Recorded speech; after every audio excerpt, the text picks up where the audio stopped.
Bonjour, bienvenue dans cette dernière vidéo sur les sources de lumière colorée. Le contenu de cette capsule sera un peu plus conséquent que les capsules précédentes puisque nous allons étudier la notion d'interaction lumière-matière.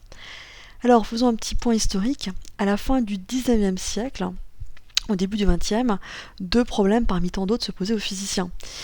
Le premier, c'était de pouvoir interpréter les spectres d'émission et d'absorption des corps purs, des éléments chimiques. Pourquoi les corps purs émettent et absorbent certaines radiations particulières qui coïncident. Les raies d'émission coïncident avec les raies d'absorption. Et deuxième problème, pour les physiciens, c'était d'interpréter, de modéliser le profil spectral du corps noir. Alors, dans cette vidéo, nous allons essayer de présenter les réponses proposées par des physiciens. Mais avant, on parle de lumière depuis plusieurs vidéos. Rappelons un petit peu les caractéristiques principales de la lumière. La lumière peut être interprétée comme une onde électromagnétique, c'est-à-dire une perturbation qui se propage périodiquement dans l'espace et dans le temps. Deux caractéristiques pour la lumière, en partant du principe donc qu'on peut la représenter comme une onde électromagnétique, ça va être sa longueur d'onde, qui va être donc la longueur entre guillemets du motif qui se répète identique à lui-même. Donc cette longueur d'onde, on la note par la lettre lambda, qui est une lettre grecque, et la fréquence, qui est le nombre de fois que ce motif se répète en une seconde, qu'on note par la lettre nu, qui est aussi une lettre grecque. Le lien entre ces deux caractéristiques, c'est la célérité de la lumière. Lambda égale c sur nu. En termes d'unité, vous ne serez pas surpris de voir que la longueur d'onde s'exprime en mètres, la fréquence nu, à pas confondre avec la lettre V, s'exprime en hertz, et puis la célérité de la lumière dans le vide, comme dans l'air, je vous le rappelle, elle vaut 3 10 puissance 8 mètres seconde moins 1. Alors, Planck va proposer un modèle, une nouvelle interprétation pour expliquer le profil spectral du corps noir. Planck va introduire une nouvelle constante, qu'on va appeler une constante universelle, qu'on appellera depuis donc la constante de Planck, qui vaut 6,63 10-34 joules seconde. Que nous dit Planck ? Planck propose d'interpréter les échanges d'énergie entre la lumière et la matière comme des échanges discrets, c'est-à-dire comme des échanges qui ne peuvent prendre que certaines valeurs d'énergie. On dira encore que ces échanges sont quantifiés. Donc les énergies échangées entre la lumière et la matière prennent des valeurs particulières, pas n'importe lesquelles. Et ces valeurs, elles se calculent par le produit h nu, c'est-à-dire h c'est la constante de Planck, et nu ça va être la fréquence de la radiation de la lumière qui sera en interaction avec la matière. Il va appeler ce petit paquet d'énergie, cette monnaie d'échange entre guillemets qui va se faire lors de l'interaction lumière-matière, il va l'appeler un quantum d'énergie. Donc quantum c'est le mot singulier de quanta, et Einstein va développer la théorie de Planck, il va développer la théorie des quantas, puisqu'il va parler non plus de quantification des énergies échangées entre la lumière et la matière. Einstein va aller un peu plus loin, il va dire que la lumière elle-même est quantifiée.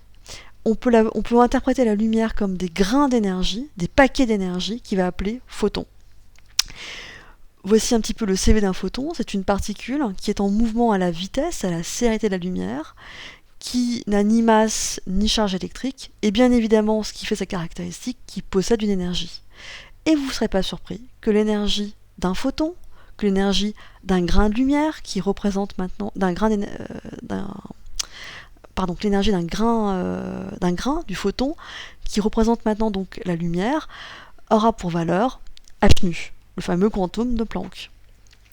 Nu donc c'est la fréquence de la radiation et l'énergie du photon en joules.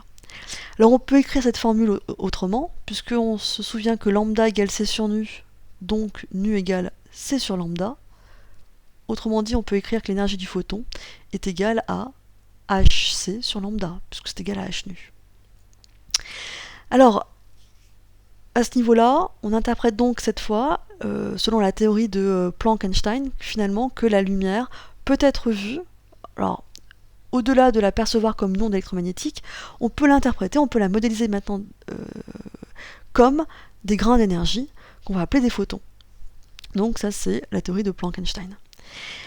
Avant de passer à un autre acteur important, je propose de vous parler de ce qu'on appelle l'électronvolt. L'électronvolt est une unité qui va nous permettre d'éviter de manipuler des puissances de 10. 1 électronvolt, ça vaut 1,70-19 joules. Donc c'est une autre unité d'énergie. Pourquoi ce changement comme ça d'échelle? Tout simplement parce que dans le domaine atomique, les énergies qui seront manipulées entre guillemets sont très petites.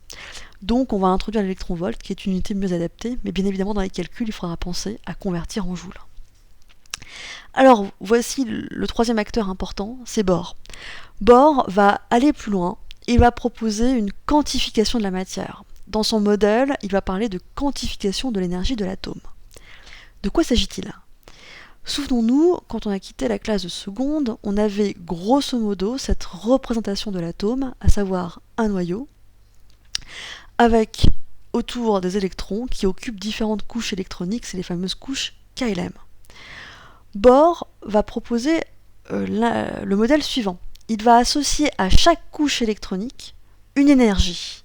Il va représenter ces énergies sur ce qu'on appelle un diagramme d'énergie d'un atome, qui a consisté à faire un axe vertical, donc un axe d'énergie, qui s'exprima fatalement en électronvolts, et des traits horizontaux qui vont correspondre aux différents niveaux d'énergie associés aux différentes couches électroniques. Le niveau d'énergie associé donc le niveau d'énergie le plus bas associé donc à une couche électronique sera appelé le niveau d'énergie fondamentale. Donc on peut imaginer donc parmi par exemple les deux électrons, on en considère un donc qui se trouvera sur un niveau d'énergie fondamentale.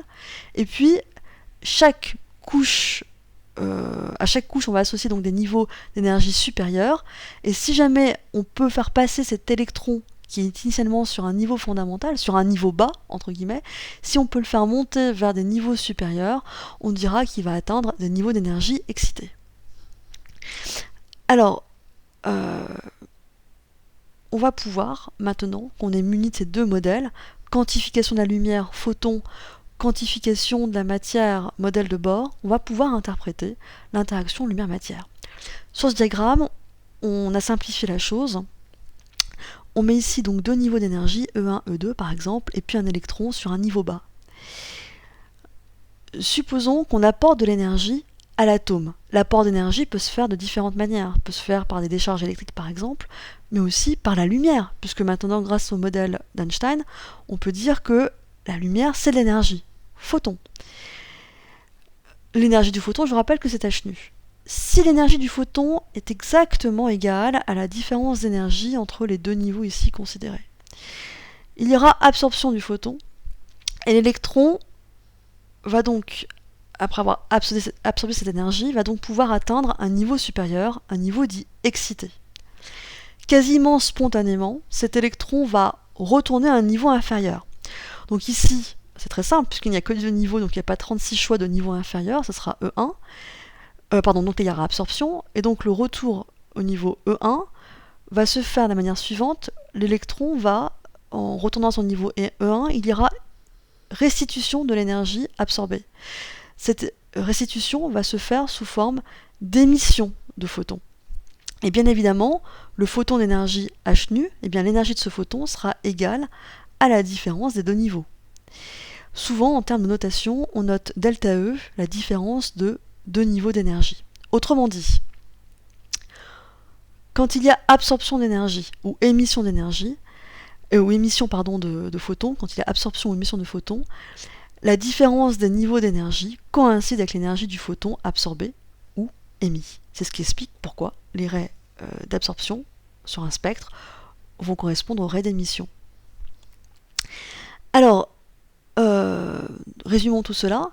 Donc, si la différence d'énergie est égale à l'énergie du photon, donc il peut y avoir absorption ou émission, autrement dit, il faut que la différence d'énergie soit égale à h nu, ce qu'on peut aussi écrire sous la forme de la formule suivante, hc sur lambda.